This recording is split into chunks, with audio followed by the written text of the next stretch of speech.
여러분 반갑습니다.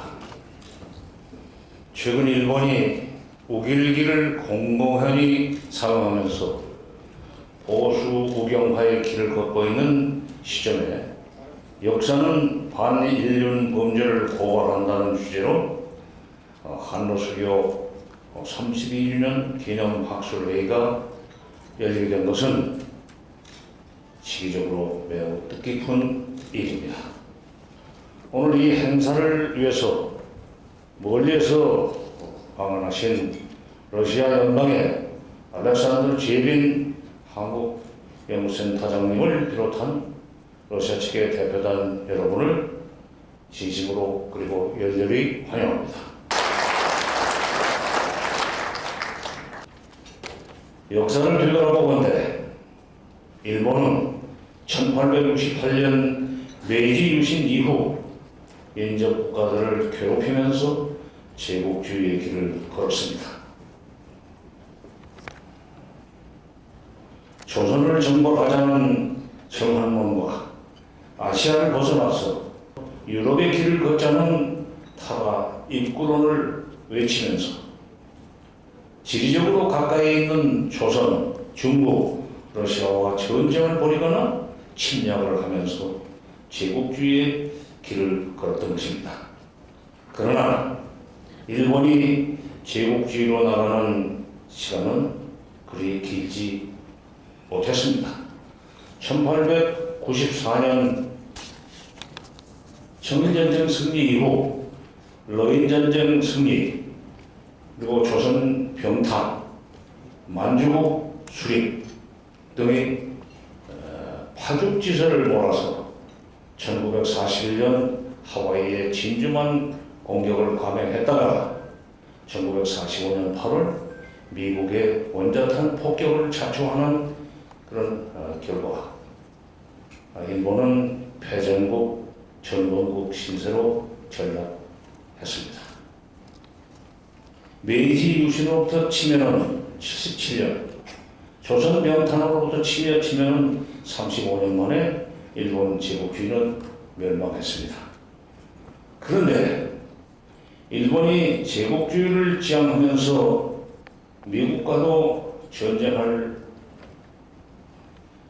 벌일 정도로 일본의 국력이 번기로섰던 우길기가 2012년 아베 신조의 총리 취임 이후 일본 사회가 점점 보수 우경화의 길을 걷고 있습니다.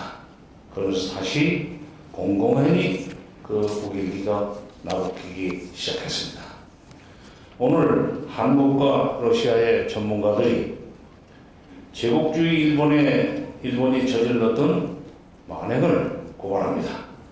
1930년대 중반부터 일본이 패망할 때까지 조선, 중국, 몽골, 러시아에서 약 3,000명의 멀쩡한 생사람을 잡아다가 그들을 통납하라는 뜻의 일본말인 마루타로 부르면서 생물무기나 화학무기를 생산하기 위해서 무자비한 생체 실험을 했던 731 부대의 만행을 고발할 예정입니다. 또 일제강점기 일본이 우리 조선에서 자행했던 사회 경제적 수탈과 민족 말살 만행을 고발할 예정입니다.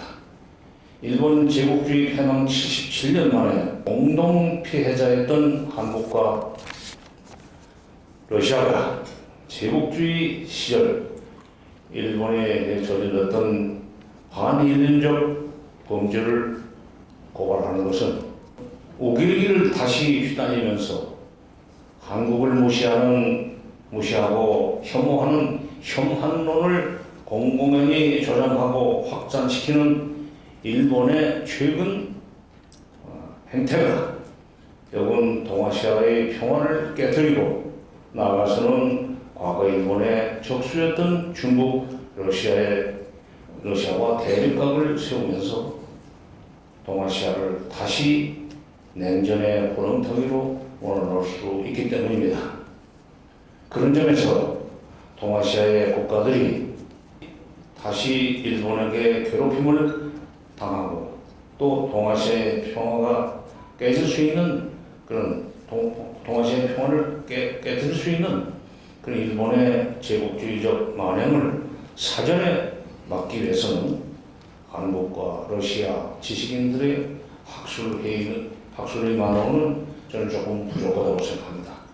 바꿔 얘기해서 일본 제국주의 시절 731 부대의 생체 실험 대상인 마루타가 되었던 사람들의 나라인 한국, 러시아는 물론 중국, 몽골까지도 같은 취지의 운동을 이제 시작해야 된다고 저는 생각합니다. 그리고 오늘날 일본의 군사대국화의 뒷배 역할을 하고 있는 미국의 조야에도 일본 제국주의의 민낯을 알려줘야 됩니다. 미국은 일본에 대해서 약간의 환상을 가지고 있는 것 같습니다만 이걸 좀 알려야 됩니다. 유명한 역사학자인 예슈카는 역사는 되풀이된다는 말을 했습니다. 또 우리 속담에는 재벌을 개 못 준다는 속담도 있습니다. 이런 원리 때문에도 일본의 민낯을 미국에 알리는 운동도 시작되어야 됩니다. 일본이 미국을 등에 업고 또다시 반인륜적 변형을 저지르지 못하도록 하기 위해서는 2022년 9월 30일 오늘을 계기로 해서 일본 똑바로 알기 운동을 시작해야 한다고 저는 생각합니다. 끝으로 오늘 행사를 위해서 그동안 수고하신 한국과 러시아의 관계자 여러분에게 다시 한번 감사를 드리고 치아를 드리면서 이걸로써 개회사의 역할을 하고자 합니다. 감사합니다.